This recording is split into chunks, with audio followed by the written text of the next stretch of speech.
Muitas pessoas pensam que a possessão demoníaca se manifesta em luxúria, fornicação e embriaguez, impureza, lascívia, heresias e assim por diante.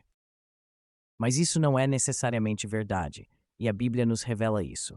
Gálatas capítulo 5, versículos 16 a 18. Digo, porém, andai em espírito, e não cumprireis a concupiscência da carne. Porque a carne cobiça contra o espírito, e o espírito contra a carne. E estes se opõem um ao outro, para que não façais o que quereis. Mas se sois guiados pelo espírito, não estáis debaixo da lei. As pessoas têm o hábito de atribuir tudo o que homens e mulheres fazem aos demônios. Sabemos que muitas ações de homens e mulheres são influenciadas por demônios. Mas algumas coisas não requerem demônios. Elas não são manifestações de demônios. Deixe-me ser cristalino. Não estou dizendo que demônios não possam compelir e instigar pessoas a fazer certas coisas. Eles podem. Mas é importante que saibamos que esses pecados e atos não significam necessariamente possessão demoníaca. Em um extremo da escala, as pessoas são rápidas demais em identificar um pecado e atribuí-lo à possessão demoníaca. No outro extremo da escala, há cristãos que nem mesmo acreditam que o diabo e os demônios sejam parte significativa deste mundo. As pessoas cometem fornicação. Isso não significa que a pessoa que está cometendo fornicação tenha um problema com um demônio. Eles têm um problema com a sua carne. As pessoas cometem assassinato. As pessoas estão envolvidas na adoração de ídolos. As pessoas cometem adultério. Nenhuma dessas ações específicas significa que o indivíduo envolvido em qualquer um dos pecados que mencionei tem um demônio. Fundamentalmente, a Bíblia nos ensina que eles têm um problema com a sua carne. A Bíblia nos diz claramente que você não precisa de um demônio para cometer adultério. Está no DNA da carne. A Bíblia nos diz que você não precisa de nenhum espírito maligno para sair e fornecer. Está no DNA da carne.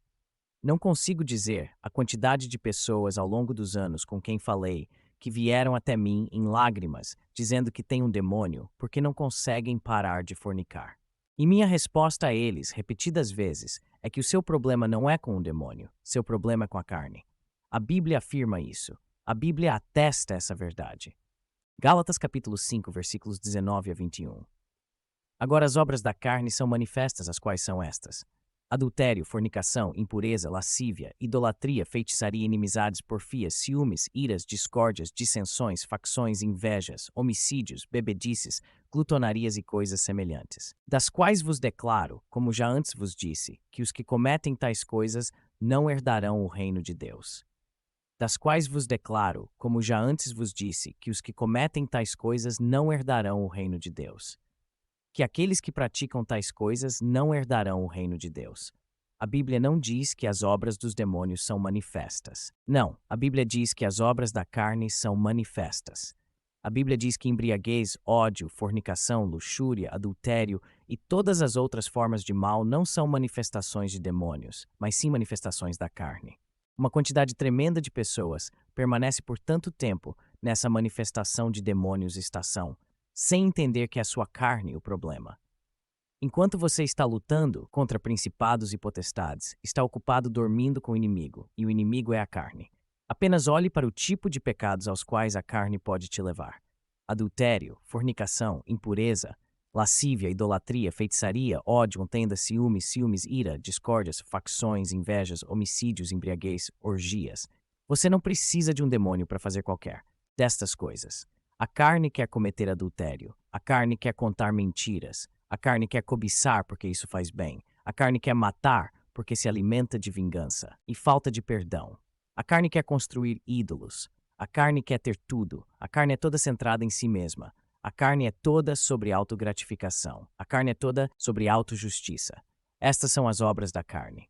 Como os espíritos malignos ganham acesso às vidas das pessoas. Hoje vamos focar nas portas demoníacas que as pessoas permitem em suas vidas e em seus bens. Cuidado com o que você assiste. 2 Timóteo 1:7. Pois Deus não nos deu espírito de medo, mas de poder e de amor e de uma mente sã. Olhe para este versículo. Este versículo claramente nos diz que Deus nos deu o espírito de poder e de amor e de uma mente sã. E esse espírito não é outro senão o Espírito Santo. Foi isso que Deus nos deu. Isso também sugere que o espírito de medo e timidez é dado por outra pessoa. Se Deus não é aquele que dá o espírito de medo, então não é ninguém mais senão o diabo quem dá às pessoas esse espírito de medo. Este único versículo, 2 Timóteo 1,7, deixa claro que Deus nos deu o espírito de medo. Fica abundantemente claro que é um medo que não vem de Deus. O primeiro passo para lidar com esses medos é reconhecer que eles não têm origem em Deus. Reconhecer que esse medo não é causado por Deus, que isso não é algo que Deus me deu, marca uma realização crucial. Como cristãos, podemos debater de onde vem esse medo, se pode derivar da personalidade de alguém, de uma fraqueza da carne, ou talvez de um ataque demoníaco. Mas uma coisa que sabemos com certeza é que esse medo não vem de Deus. E essa afirmação traz eu para o tema dos filmes de terror. Aconselhei cristãos que têm dificuldade para dormir à noite por causa de assistir filmes de terror. E como pastor, você é chamado para a casa de membros da igreja em horários estranhos. E ao chegar na casa, você tem uma clara sensação de que algo não está certo. E as pessoas podem discordar de mim sobre filmes de terror, mas permitam-me fazer uma série de perguntas. Você se sentiria confortável indo à presença do Senhor depois de assistir um filme de terror? Você se sentiria? Você se sentiria confortável assistindo esse filme de terror na presença do seu pastor ou mentor espiritual? Existem filmes que glorificam Satanás, filmes que glorificam atividades ocultas. Lembro-me de um pastor pregando sobre esse assunto há pouco tempo. Ele falou de sua experiência sobre um filme de terror de grande sucesso que saiu nos anos 70. Se eu fosse nomear o filme, sem dúvida você teria ouvido falar dele. Ele falou de como ele alertou sua congregação especificamente para não assistir, mas infelizmente nem todos ouviram. Apenas me assustou até a morte. Coisas assim, só me assustaram de morte. E é nervoso. Você lembra que cena particular era? O que foi? Quando ela estava em uma sala, os médicos entraram e ela estava, eu acho que foi quando ela estava falando com a voz do diabo. Lembro-me de um pastor pregando sobre esse assunto há pouco tempo. Ele falou de sua experiência, sobre um filme de terror blockbuster que saiu nos anos 70. Se eu fosse para nomear o filme, você sem dúvida teria ouvido falar dele. Ele falou de como ele advertiu sua congregação especificamente para não ir vê-lo. Mas infelizmente nem todos ouviram. Uma jovem senhora em sua congregação foi para assistir. Ela era uma jovem surpreendente. Ela foi a esse filme e, como ela estava assistindo aquele filme, algo entrou nela. Ela foi para casa e disse à sua mãe: "Eu não sinto mais o mesmo. Quando eu estava assistindo aquele filme, mãe, algo entrou em mim." Seus pais ignoraram e disseram: "Ela não se preocupar com isso." E naquela noite, a família experimentou estranho comportamento paranormal em sua casa. Eles experimentaram coisas em sua casa que eles nunca tinham experimentado antes. No meio da noite, o que entrou nela começou a se manifestar.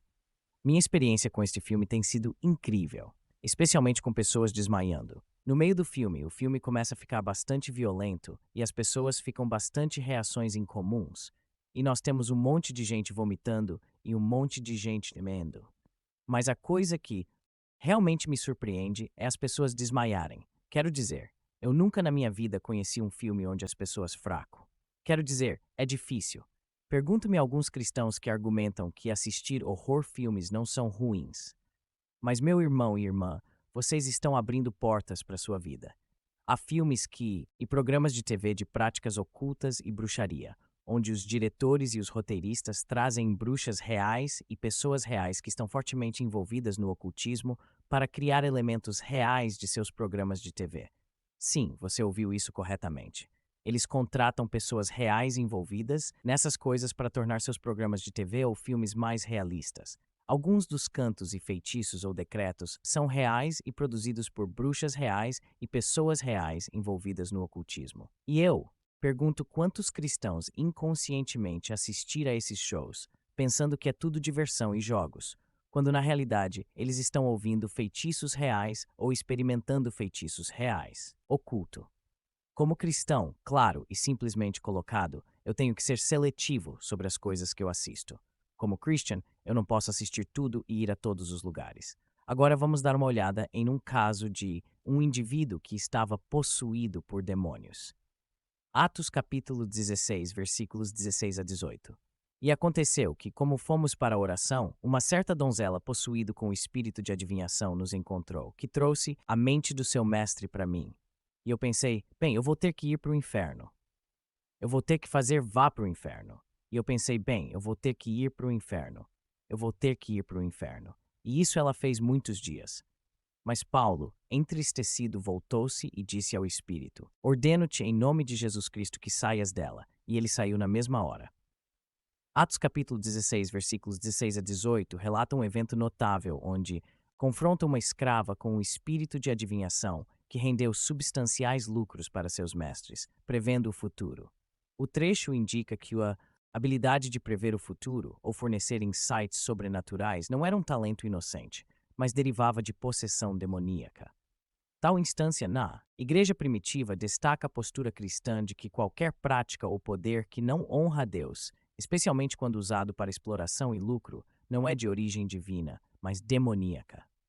Em nosso dia a dia, o aumento de adivinhos e médiuns frequentemente se disfarça de entretenimento inofensivo ou orientação. No entanto, é frequentemente um golpe comercial, um método para explorar os ingênuos para ganho monetário.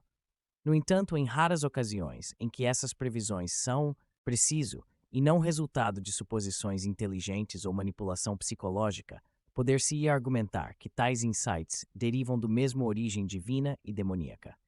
As forças espirituais sômbrias que operavam no ato 16, isso não implica uma endosso da capacidade sobrenatural dessas forças de prever o futuro com precisão, mas reconhece sua capacidade de enganar e manipular. É essencial considerar que os demônios, sendo entidades criadas, carentes da divina, atributo da onisciência, não possuem a capacidade de ler mentes ou prever o futuro com certeza divina.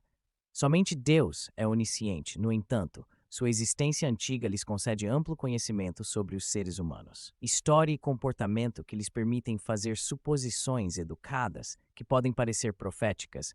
Eles podem observar a interação humana despercebidos, fornecendo-lhes uma riqueza de informações que podem ser usadas para influenciar indivíduos e situações. Sutilmente, enquanto podem não ditar eventos futuros, podem tentar alinhar circunstâncias com suas intenções, dando a ilusão de profecia cumprida em um podcast sobre o tema da história humana. Você encontrará uma série de vídeos que lhe fornecerão uma lista dos mais importantes desta época. Em um podcast sobre o tema da história humana, você encontrará uma série de vídeos que lhe fornecerão uma lista dos mais importantes desta época. Paulo expulsou o demônio desta garota. Isto é apenas para nos informar que algumas coisas que acontecem na Terra são apenas obras de anjos ou demônios. Eles poderiam fazer coisas acontecerem de maneiras sobrenaturais. Existe uma crença crescente em nossa sociedade de que os fantasmas que as pessoas veem são os espíritos dos mortos. No entanto, quero compartilhar com vocês hoje que isso não é o caso. As coisas que as pessoas veem são mais provavelmente espíritos impuros e demônios. Eles não são pessoas, e a Bíblia é clara a respeito disso. Muitas pessoas acreditam que quando morremos, nossos espíritos permanecem na terra de alguma forma. No entanto, a Bíblia nos ensina que quando morremos, vamos para o céu ou para o inferno. Não há um estado intermediário onde possamos voltar à terra como fantasmas. Devemos ter cuidado para não sermos enganados por essas aparições demoníacas. A Bíblia nos adverte a evitar contato com os mortos e qualquer coisa relacionada ao ocultismo. O diabo usará quaisquer meios necessários para nos afastar de Deus. E acreditar em fantasmas é apenas uma maneira que ele pode fazer isso. Como cristãos, devemos estar cientes das táticas do diabo e permanecer firmes em nossa fé. Não devemos ser enganados pela aparição de fantasmas ou qualquer outra forma de atividade demoníaca. Em vez disso, devemos focar em buscar a Deus e sua verdade, e não sermos atraídos para a escuridão do inimigo. Nós, como cristãos, não devemos ser enganados pela aparição de fantasmas ou qualquer outra forma de atividade demoníaca. Cristãos, você e eu devemos saber que existe um mundo espiritual ao nosso redor, e não vivemos apenas em um mundo de humanos, mas em um mundo de espíritos.